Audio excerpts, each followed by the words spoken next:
Welcome back to Mitchell Makes Vids, where we spotlight stocks with real momentum. I'm Mitchell, and today we're covering RedCat Holdings, ticker RCAT, a leading drone technology company providing autonomous systems for military, government, and commercial applications, including the Teal 2 and Black Widow platforms for intelligence, surveillance, and reconnaissance. 2025 has delivered strong growth for RedCat. Q3 revenue exploded 646% year over year to $9.65 million, with full year guidance at 34.5 to 37.5 million.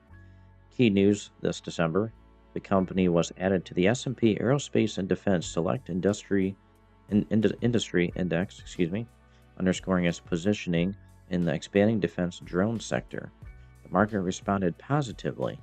Shares surged over 11% on December 19th to close near $8.05, with recent trading hitting highs around $8.26 amid heightened volume and analyst interest.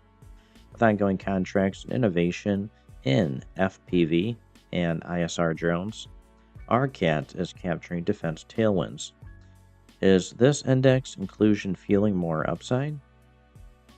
Share your thoughts below. Buy, hold, or watch. Like for more defense tech breakdowns, subscribe and hit the bell. Thanks for watching. See you next time on Mitchell Makes Vids. Guys, check the links in the video description below. Make some money. Become a member of my YouTube channel today. See you in the next one.